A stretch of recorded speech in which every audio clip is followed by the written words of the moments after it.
I'm Paul Roetzer, founder and CEO of Marketing Institute. I'm here with my friend Jeanne Hopkins from OneScreen.ai. We're going to be talking about out-of-home advertising, AI's role in it now, AI's role in the future. And really, if you're kind of new to the whole premise, to understand this market, Jeanne, you can maybe correct me if I'm wrong here, but it's about a $6 billion a year market. So if you're not doing out of home, it's not an insignificant play. It's actually a major part of marketing. So we're going to talk a little about what it is, opportunities there, challenges of it, some research study that Jeanne and her team have done, and take any questions you have, and really just kind of have a conversation around it. And part of it's a little bit future looking around where I can play a role, but in the same process, learn about AI's role in advertising and just in general. So thank you for being here with us. I'm going to hang out on video, but I'm going to kind of let Jeanne do her thing. And if you have any questions, let us know. We'll be watching chat and Q&A. Hey, thanks, Paul. You know, when we first started talking about this, I guess we started talking about out of home when I went to work at OneScreen, and you didn't have it like as part of your marketing assets to be able to consider. Yeah. It's not in the book. That's what you said. It's not like, Paul, what's wrong with you? You didn't put it in the book.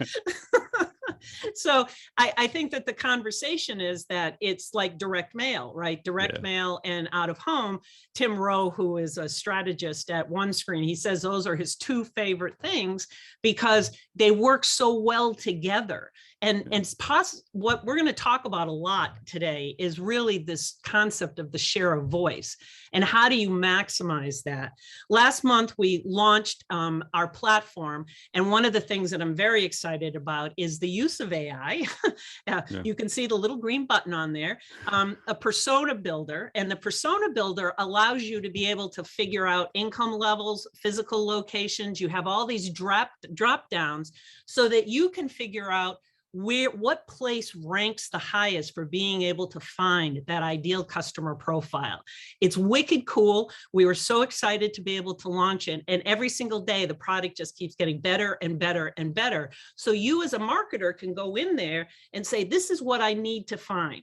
Is my ideal customer profile? Are they only in New York City swarming Times Square? And I have a friend, a couple of different people, Kim Frank and Mary at Vengo. We talk about this all the time, that just because it's out of home doesn't mean that being in Times Square is the right place. I know for Mary especially, she talks about it, that the people in Times Square are tourists, right? And they're not necessarily your ideal customer profile. And where are they? And how can you make this work better for you? So yesterday we released a study that we interviewed almost 700 marketers, just like the people that are on the call right now, just like you, Paul. You didn't take the survey, but I do know that I've read it.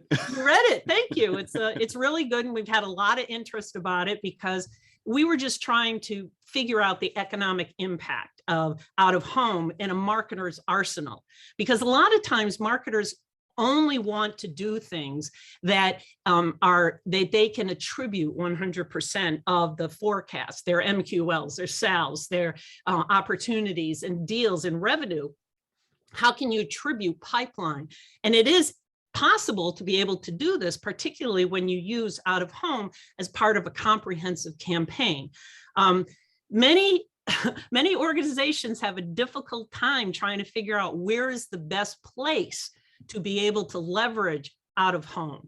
And we find that there's a lot of tests that are going on with experiential marketers when they're doing something like an event. And we were just talking about Content World. We were talking about your event that happened in August in Cleveland. And what you're trying to do is find a way to get the greatest share of voice. So some of this research, what did you find most fascinating in that research, Paul? Because you read it.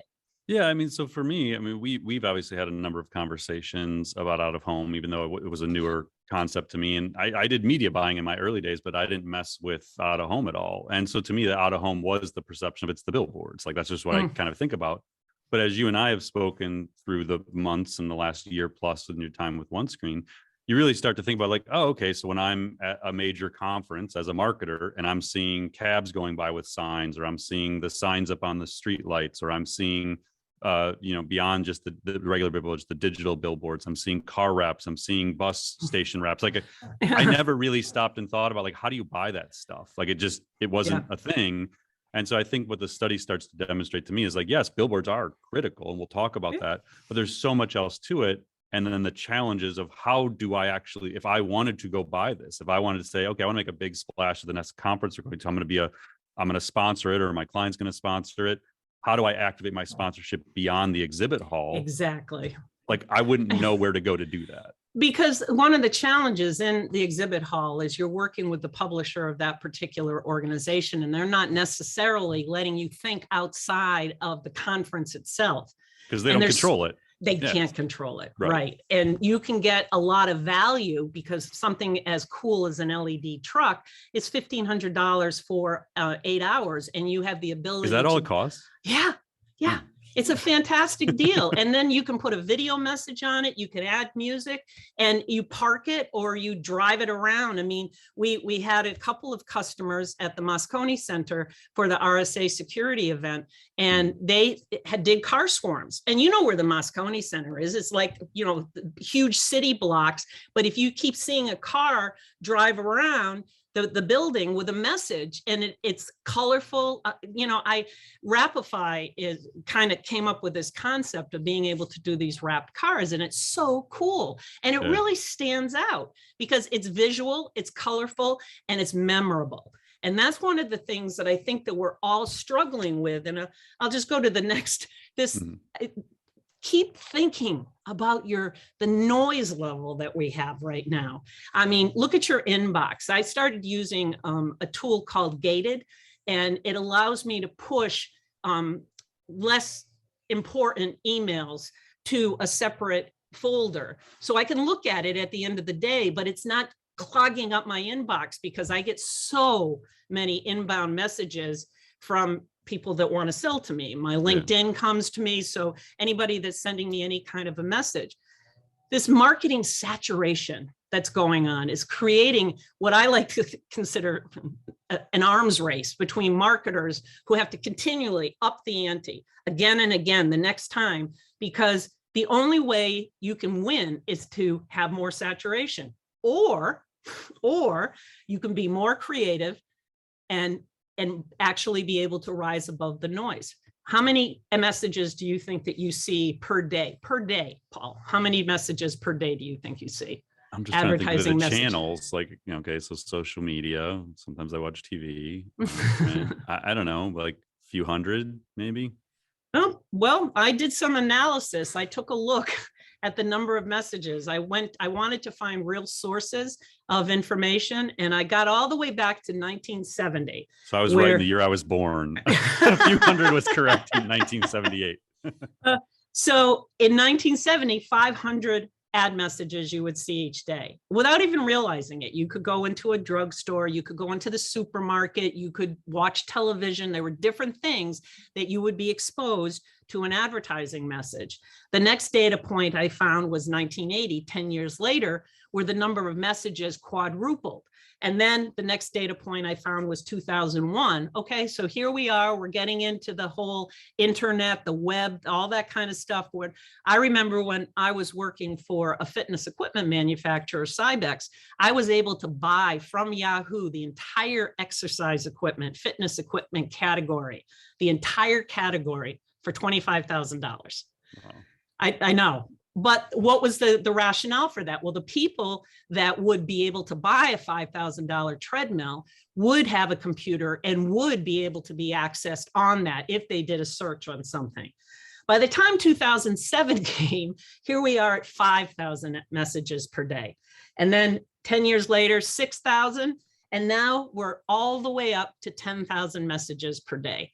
How many do you actually remember? How many do you recognize? How many are actually standing out from the crowd? If you just open up your phone and you look at a feed, your news feed, you're on the New York Times, you're on the Washington Post, whatever, how do they monetize that content? By advertising.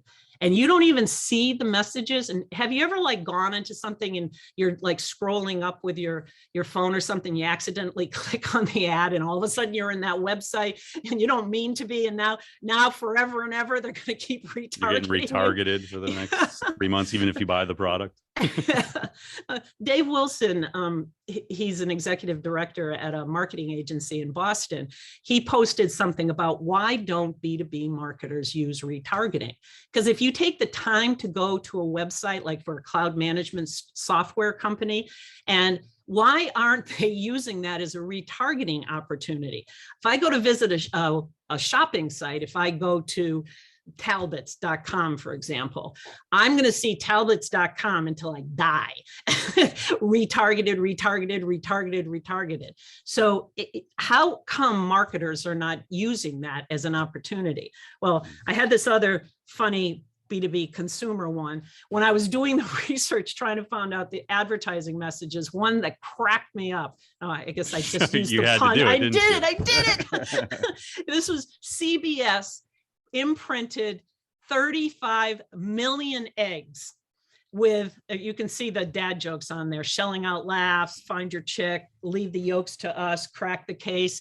And it just made me laugh because I'm thinking 35 million eggs.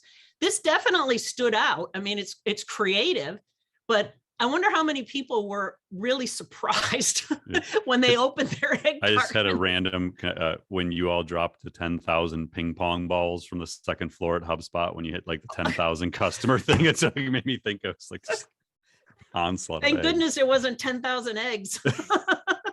That would have been a big, big mess.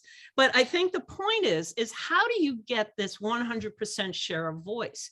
And I think there's no better way that you can do it except with a billboard, right? There is more to marketing than just the internet. There really is. And yet marketers were forced into this little box where we have budget and we're expected to achieve X amount of results.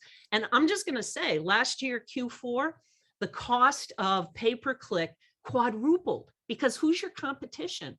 All these e-commerce, I mean, you're fighting for the same share of voice, but in Q4, what are you up against? You're up against the holidays, right? You're up against everything. And for some organizations, Q4 is their biggest quarter. And for some companies, Q4 is their make it or break it.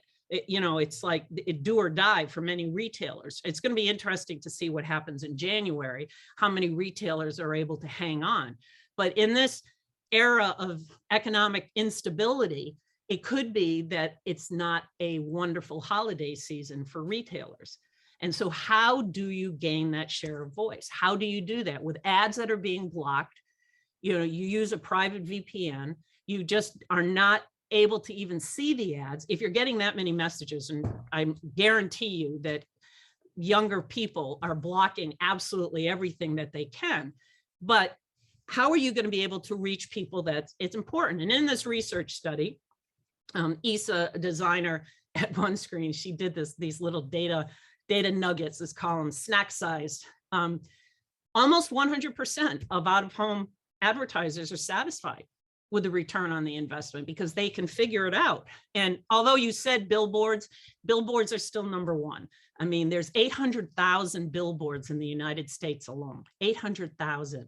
And we all, and it's interesting because you're not allowed to have them technically on the interstates, right? And you're not, if you take a look at where I was on the Massachusetts Turnpike a couple of weeks ago, and there was a huge Dunkin' sign. Dunkin' had opened, Dunkin' Donuts had introduced their pumpkin spice, because it's the Oh yeah, I got it like the day it came out. Yeah.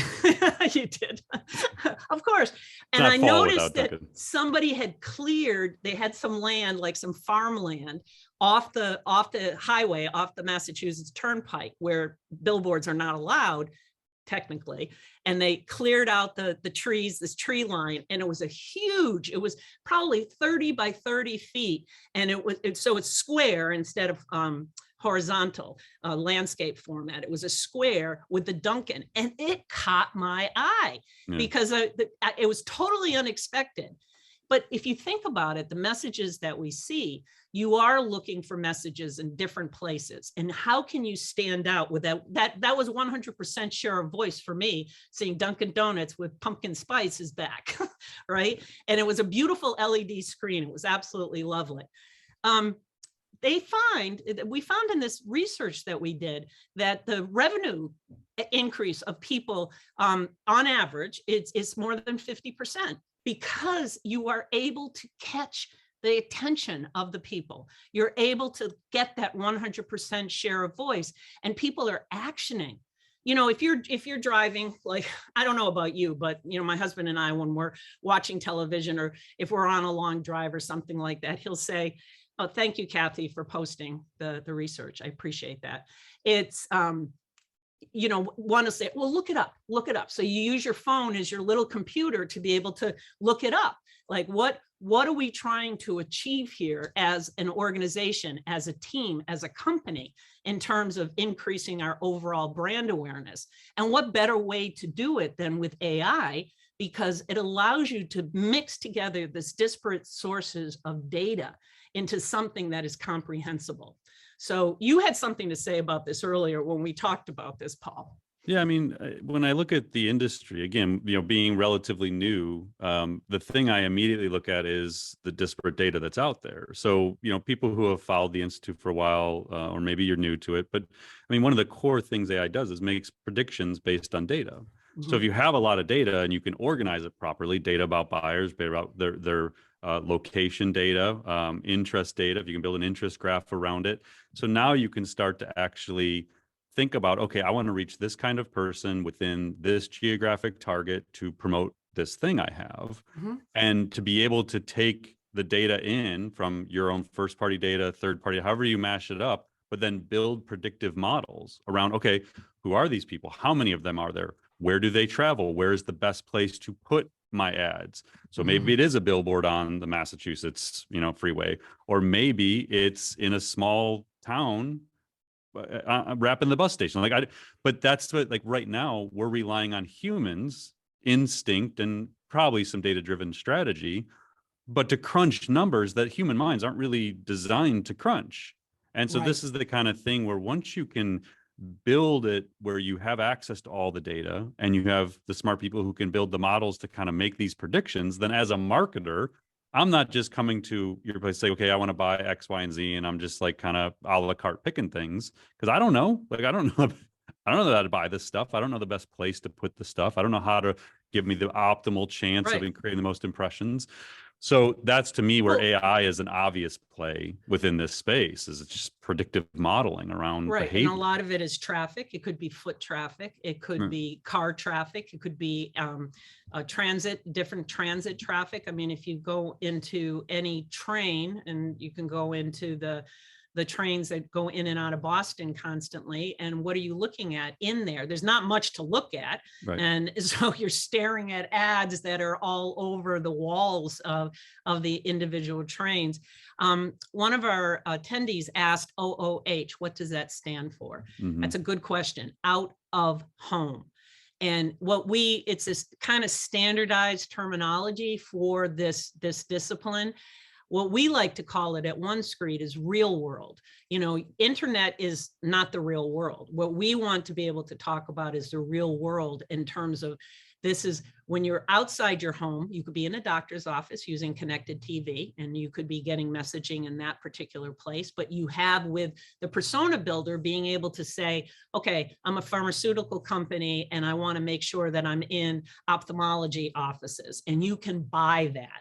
You can buy, if say that you're a beer company, like beer companies are not allowed to, as an example, be able to advertise in Madison Square Garden. They're not allowed to do it in there. But you know what? Madison Square Garden owns connected TV in a number of bars outside. My friend Dave Rouse at OneScreen, he's constantly talking with Madison Square Garden, and you can advertise beer in the bars, but you can't do it inside the garden. And it's interesting when you're just trying to reach a different audience. And what happens is, at some of these games at Madison Square Garden, depending on the season, whatever it is, they do these parties where you buy a $50 ticket, and it's a watch party, and they'll run the game, but they'll also be able to promote other things that they can't promote as part of a sponsorship package in Madison Square Garden. You're identifying your end user, somebody that drinks beer, and watching a game. And if they can't do it here, but they can do it there, that makes a heck of a lot more sense. So, all right. I'd say, what examples currently, is there a surge in the return of out-of-home marketing currently is changing their voice, a whole plethora of instability. Yeah. We've actually found that a lot of organizations that are, I don't know if you heard me talk about this earlier, Anna, but talking about the fact that there's some people that you cannot reach normally. If you think about your digital marketing and just your pay-per-click programs and the cost of it, particularly in Q4. And I think this is going to be a brutal Q4 going into it, and your budget is simply not going to go as far. And if you look at the cost of social advertising and you look at the cost of AdWord advertising, it has gone up exponentially over the past couple of years. So whatever budget that you had defined in 2021 to be able to deal with 2022, and now in this relative pullback and cautiousness of organizations regarding budget, and your dollars are just not going to go as far. And so how are you going to hit your goals if, for example, in Q4, if you're expected to generate X amount of leads, however many leads, for your organization? So take a look at the research, Anna, that the link that Kathy posted in there. We'd have to take a look at your brand. We'd have to take a look at who your ideal customer profile is and build out a strategy for you. And that's the whole point of PlaceRank, trademark PlaceRank, to be able to say what's the best place for you to reach your customer in the most efficient manner. And we have found that people that are doing these programs were able to show increased reach in terms of website visits, sales opportunities. We're able to see this because we have all this tracking mechanism, as Paul outlined before, using artificial intelligence to be able to help you become a more astute marketer. Right? It's something that you need to add 1 + 1 to equal the 3 as far as a program is concerned. Yeah, and again, just for people who are kind of new to the out-of-home concept, as I was, like the terminology to me was new a year or so ago. It is the obvious stuff when you're out on the streets and you see the car wraps and the billboards and the bus stations. But as Jeanne was illuminating, it's the restaurants with the digital screens. It's the in airport.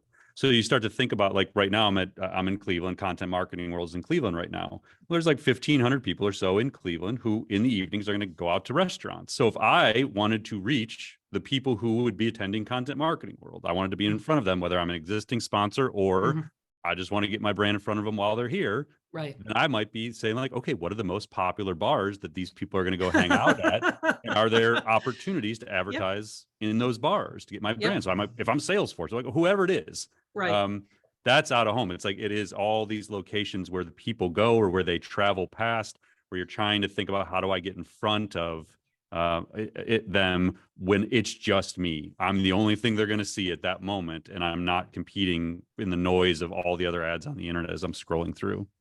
The sheer noise. I mean, we all need headphones for this sheer amount of noise, and we have figured out visually how to block a lot of it out, but we're constantly becoming distracted. And I think these levels of distraction don't allow us to really have something resonate with us, something that is actually stands out to us. So Kathy asked a question that it's a very important thing, that one of the things I loved about OneScreen, because I bought hockey rink time when I was at Squad Locker. I bought $30,000 worth of hockey rink time.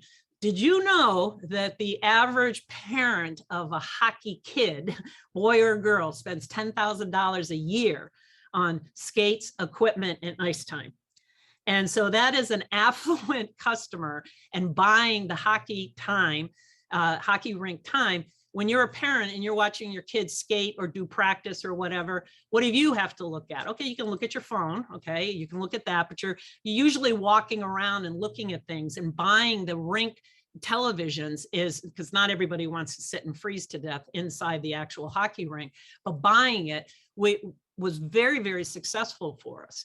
And it's a way that you're standing out, because you couldn't necessarily reach that hockey parent necessarily via pay-per-click or something like that. So what you're doing is, when you're working with the team at OneScreen, these are all, we have fantastic people that understand the strategy, understand how to do it. I've always maintained, and I'm going to, before I started buying anything from OneScreen as a marketer, I didn't know what I didn't know. I mean, really. And then just being able to use the tool, being able to go into this directory now and being able to find the 230 DMAs that exist in the United States, being able to identify the different markets that you're going after. Now, you could be B2B and you're trying to get into, a company in Wisconsin, and being able to buy trucks or being able to buy anything that is going back and forth to that manufacturer in Wisconsin is a way for you to be able to stand out, that the buyer isn't necessarily going on Google and saying, hey, I need to find this, but being able to see you. You brought up airports, Paul. You and I have talked about this before. The number one identifier when you're in an airport, people that see your ad in an airport think that you are a very big company. Yeah. Because they do. And then it is the perception. It's the perception at baggage claim. It's the perception of having ads in the airports as people are walking from one thing to another, being able to make sure that you've got this covered. Thanks. Okay. All right. We got a few more slides, right, Jeanne? I think I have. Oh, yeah. So this last one was out of home to increase their investment. They're going to continue to increase their investment over the next 12 months. It's interesting. Greg Wise, one of the co-founders of OneScreen, he was talking about trying to get some inventory, and some inventory is getting sold out. It's getting sold out in some places. Some airports are sold out. Some places are becoming sold out when you're trying to get this share of voice in highly visible locations. I mean, sometimes there's the out of home or the real world advertising might be a little bit of a vanity play for an organization to be able to recognize an employee, be able to recognize somebody that you're partnered with. But I think that the most important thing is your book, Paul. We have to talk about your book and how awesome it is. And this is something that you've made it you and Mike have made it very distilled so people can understand the importance of AI in being able to make marketing decisions. You and I have talked about this a lot, and AI is a puzzle for people. It's kind of, Megan she was at HubSpot, and now she just joined an AI company. Yeah. And she's very, she's fantastic. And it's very exciting because some people just look at AI and they're creeped out by it because they look at it as a stalking mechanism. But how do you diffuse that, Paul? Yeah, if you have more questions, you can probably go ahead and stop the share, Jeanne, and then we'll just do some Q&A. Okay. Yeah, I think, and somebody has a question around like what is AI predicting here, and so we'll kind of talk about just at a high level. Again, like to me, AI is just smarter technology. So what we're doing here with out of home is like you're trying to build a smarter solution. So in the case, the question around what is it actually predicting, in large parts predicting traffic patterns and where these people are going to be. So it's helping predict who the persona is that you want, first of all. So rather than you define 3 broad personas, it's actually helping you to build micro personas. Like who are these people? Where do they travel? What influences their decisions? Things like that. What creative might inspire them? So that's not, I'm not saying that's all built into OneScreen, but those are the kinds of things. What it's more doing is predicting where they're going to be and when, so you know what ads to place and where to place them. But the opportunity starts to get much greater because, I mean, the thing that to me is interesting here is like the fragmentation of this market. So that use case I gave earlier, like, okay, I'm at Cleveland Content Marketing World. I want to get in front of attendees for these 3-day period.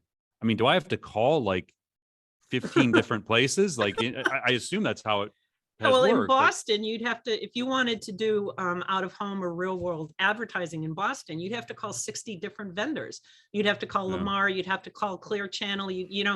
There's so many different vendors. If you wanted to do South Station and do a branding effort in South Station, you'd have to call the MBTA. I mean, what OneScreen can do for you is, and with this cool new discipline with the launch of the directory, is you can do it all in one place and have all your conversations with the providers all in one place. Because that is, can you imagine? I think that's one of the most challenging things about out of home is when you're trying to do a takeover, you're trying to do an enforced campaign. that trying to deal with all these vendors in terms of availability, cost, insertions, size, the creative, all those things become, the variables become so immense that some people would just be like, I can't do this. I just can't do this, but we can do it for you. And that's the cool thing about it. What I think you addressed in the part, like the average spend, it wasn't like 200 and some thousand. So, because that's always one thing, like, is there an entry point? Like, can I go in and spend 10,000 and do a couple of things in restaurants and local? But the average, it tends to be a bigger enterprise play. Well, not always. I mean, Full Story ran a campaign. They did San Francisco, New York, Boston, and a little bit in London at Piccadilly Circus. You know Jen Steele from Reprise. Reprise based, it's a demo software company. She spent $500,000 and doing a huge takeover. They bought the NASDAQ tower.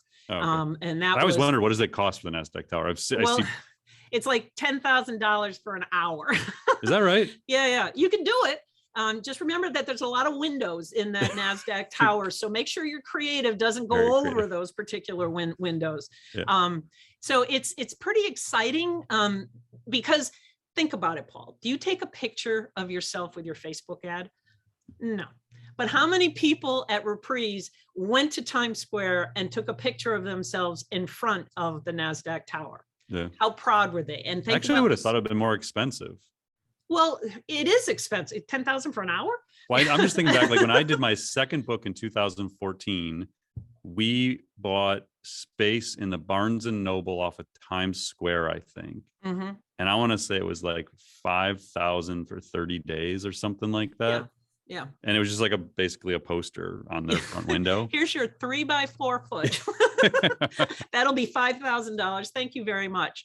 And how does that stand out? Did it stand out from the clutter? I mean, I would have taken a picture with it had I been in New York. You could have definitely have done that. But would you take a picture in front of your Google ad? Unlikely. No. Would you send a picture to your mom of yourself in front of your Facebook ad? Unlikely. No. But it's amazing to me. Sam did a cool thing when OneScreen was part of Techstars in Minneapolis, and on demo day on February 15th, we bought some ad space, LED space, and it says, "Look, Ma, I made it." And we have a picture of him jumping up, in the air, and that's been shared time and time again. And because it injects personality, it injects creativity in. It's hard to be a marketer. We deal in numbers nonstop. We're dealing with data. We're dealing with CFOs and CEOs and boards that are constantly poking and prodding us. And what do you do that's really super creative? What is fun? And I think we're trying to inject the fun back into the marketer's role. What do you, so it kind of gets, I think Anna had a question about sort of a surge in ROIs, I think maybe how she worded it. Is there anything you've seen, maybe it's during the pandemic related to how people move, when they go to the office, how much travel they happen? Like, have there been any trends in out of home creative placement, any innovations that have happened? I mean, outside of OneScreen's efforts to try and make, create a marketplace and make it easier, but is there anything actually happening in out of home that's driving this improvement in return that your team is seeing? Well, there's a lot of cool stuff that if you take a look at some of it, I look at Adidas as a shoe company. You go to Japan, you just think about Tokyo, and you think about, and there, I mean, everything is like Times Square there.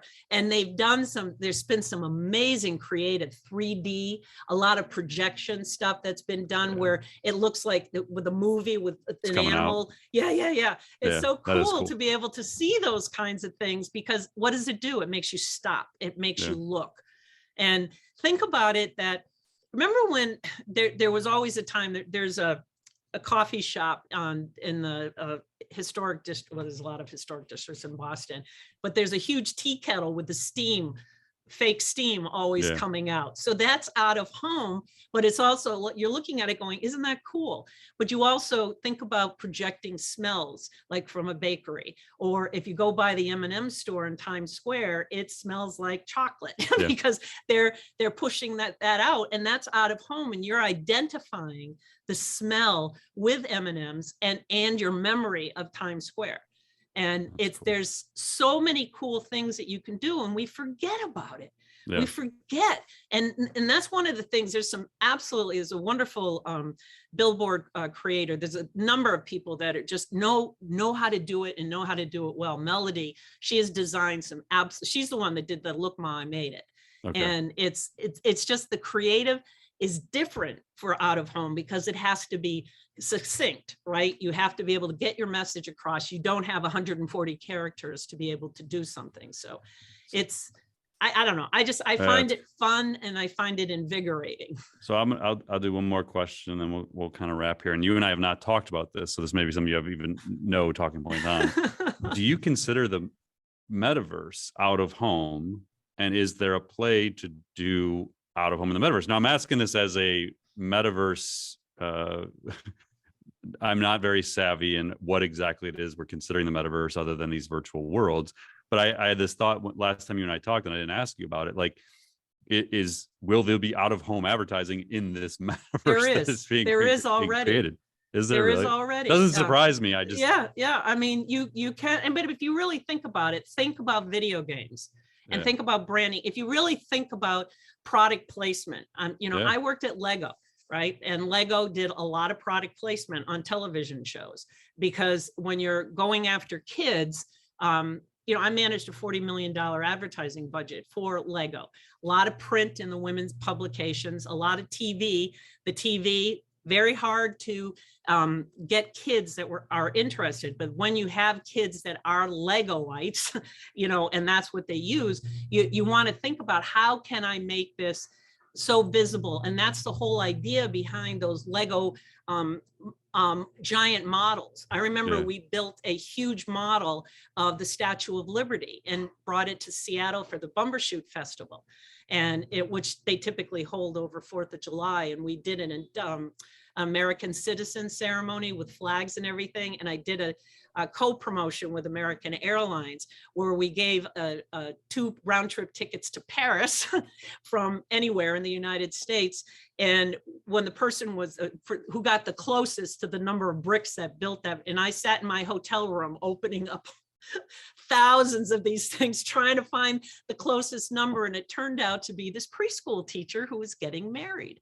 And I went with the salesperson from American Airlines, and we drove across Wisconsin, and we went to her house and we presented her with those tickets, and it was just amazing. And that to me, the Lego statues, the Lego everything is out of home, and it makes it stands out for you. That's cool. Well, we appreciate everyone being here. Jeanne, thank you as always. It's always awesome to talk about this stuff. And my mind's always racing every time we talk because I'm like, wow, there's so many cool things we could do. And I even think back to my career. I'm like, man, if I would have known this back then, like I know this event could have been amazing. It's cool. And again, we appreciate everyone being here. And thanks to OneScreen, great partner of ours at the Institute. And hope everyone found this valuable. Don't hesitate to reach out to Jeanne and I on LinkedIn or email. We're always happy to hear from everybody and answer any follow-up questions you may have. So Jeanne, thanks again. And we'll do it again soon. Of course. Bye-bye.